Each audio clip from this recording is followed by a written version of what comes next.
Good morning प्रिय विद्यार्थियों। कक्षा 8 के लिए आगे अपन शुरू कर रहे हैं वापस ला की चूड़ियाँ। कक्षा 8 के लिए, यदि संसार में बदलू को किसी बात से चिढ़ थी तो वह थी कांच की चूड़ियों से।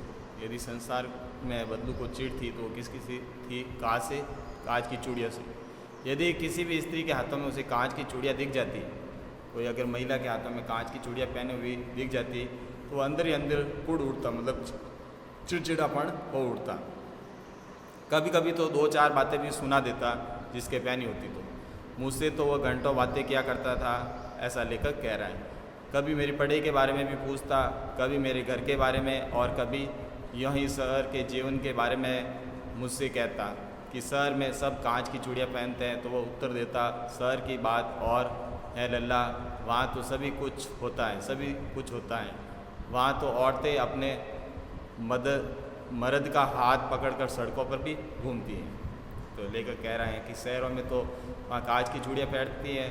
तो बदलू है जो उसको कहता है कि वहाँ शहरों की बात अलग है, वहाँ की औरतें तो जो मर्दों के हाथ पकड़ के भी सड़कों पर चलती हैं और फिर उनकी कलाइयाँ नाजुक होती हैं। न लाख की चूड़ियाँ पहने तो मोच ना आ जाए। उनकी जो शहर वालों की जो है कलाइयाँ वो नाजुक होती हैं और लाख की चूड़ियाँ पहन जाए तो मोच ना आ जाए। कभी कभी बदलू मेरी अच्छी खासी खातिर भी करता।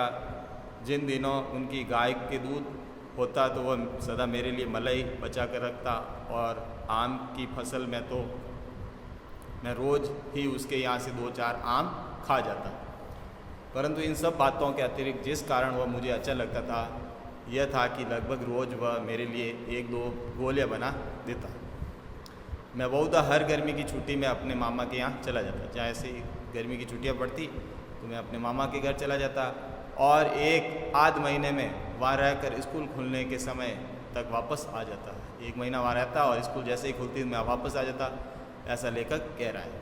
परंतु 2-3 बार ही मैं अपने मामा के यहाँ गया होऊंगा, तभी मेरे पिता की एक दूर के शहर में बदली हो गई। एक मेरे पिता की क्या हो गई? दूर के शहर में बदली हो गई, ट्रांसफ़र हो गया, और एक लंबी अवधि तक मैं अपने मामा के गांव न जा सका। तब लगभग 8-10 वर्षों के बाद जब मैं वहाँ गया तो इतना बड़ा हो चुका था कि लाख की गोलियाँ में मेरी रुचि नहीं रह गई। अतः गांव में होते हुए भी कई दिनों तक मुझे बदलू का ध्यान न आया। इस बीच मैंने देखा कि गांव में लगभग सभी स्त्रियां कांच की चूड़ी पहने हैं और विरले ही हाथों में मैंने लाख की चूड़ियाँ देखी। तब एक दिन सहसा मुझे बदलू का ध्यान हो आया। बात यह हुई कि बरसात में मेरे मामा की छोटी लड़की आंगन में फिसल कर गिर पड़ी और उसके हाथ में कांच की चूड़ी टूट कर उसकी कलाई में घुस गई। वो मामा की लड़की जो है गिर गई और उसकी जो कांच की चूड़ी थी उसके कलाई में लग गई, घुस गई, उससे खून बहने लगा। मेरे मामा ने उस समय घर पर न थे, मुझे ही उसकी मरहम पट्टी करनी पड़ी। तभी सहसा मुझे बदलू का ध्यान हो आया। तभी मैंने वहाँ बदलू का मेरे याद आ गया। बदलू वहीं चबूतरे पर नीम के नीचे एक खाट पर लेटा था। नमस्ते बदलू काका, मैंने कहा। नमस्ते भैया। उसने मेरी नमस्ते का उत्तर दिया और उठकर खाट पर बैठ गया, परंतु उसने मुझे पहचाना नहीं और देर तक मेरी को निहारता रहा। मतलब वो मेरे को ही निहारता रहा, पहचाना नहीं था। मैं ही हूँ जनार्दन काका, मैं ही हूँ, लेकर कह रहा मैं ही जनार्दन हूँ काका। आग के पास से गोलियाँ बनाकर ले जाता। मैंने अपना परिचय दिया है। बदलू फिर भी चुप रहा। बदलू कुछ बोला नहीं, मानो अपने स्मृति पटल पर अतीत के चित्र उतार रहा हो। तब वह एकदम बोल पड़ा, आओ आओ लल्ला, बैठो, बहुत दिनों बाद गांव आए हो। हाँ, इधर आना नहीं हो सका काका। मैंने चारपाई पर बैठते हुए उत्तर दिया। पास में बैठा, फिर पहचाना। कुछ देर फिर शांति रही। मैंने इधर उधर दृष्टि दौड़ाई, न तो मुझे उसकी माचे जो मचान चारपाई का होता है वो नजर आई, न ही भट्टी। आजकल काम नहीं करते हो क्या? आज लेकर कह रहा है आजकल काम नहीं करते हो? मैंने पूछा। नहीं लल्ला, काम तो कई साल से बंद है। मेरी बनाई हुई चूड़ियाँ कोई पूछे तब तो गांव में कांच का प्रचार हो चुका है। मेरी चूड़ियाँ लाख की नहीं बिक रही हैं, इसलिए कांच की चूड़ियाँ जो है वो चल रही है, उसका प्रचार हो रहा है। वह कुछ देर चुप रहा, फिर बोला, मशीन युग है ना, मशीनी युग है ना यह लल्ला। आजकल सब काम मशीन से होता है, खेत भी मशीन से जोते जाते हैं, और फिर जो सुंदरता कांच की चूड़ियों में होती है लाख में कहाँ संभव है। लेकिन कांच का बड़ा खतरनाक होता है, बड़ी जल्दी टूट जाती है। मैंने कहा, लेखक ने कहा, नाजुक तो फिर होता ही है। लल्ला कहते कहते उसे खांसी आ गई और वह देर तक खांसता रहा।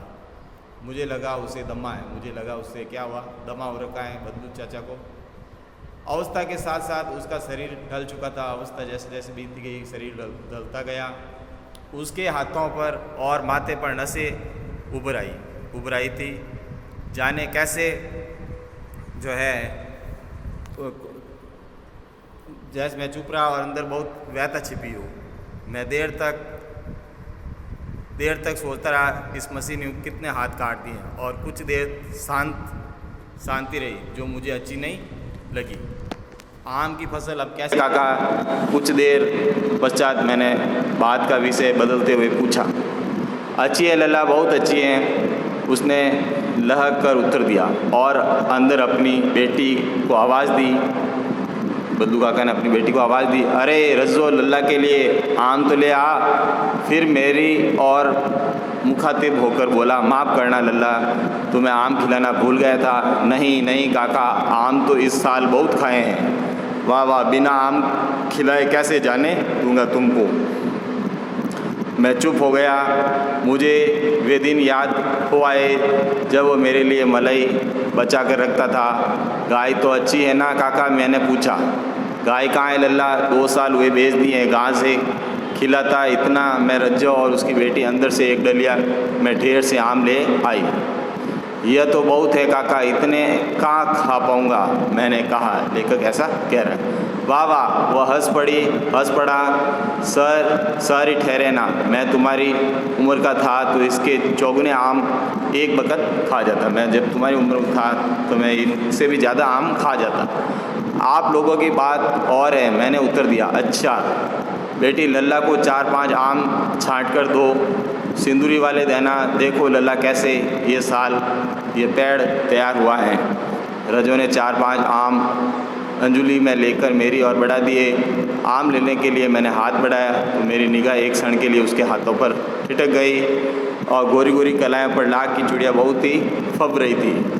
बदलू ने मेरी एक दृष्टि देख ली और बोल पड़ा, यह आखिरी जोड़ा बनाया था जमींदार साहब की बेटी के विवाह पर। ये मैंने आखिरी जोड़ा बनाया था, जमींदार साहब की बेटी थी, उसके विवाह पर बनाया।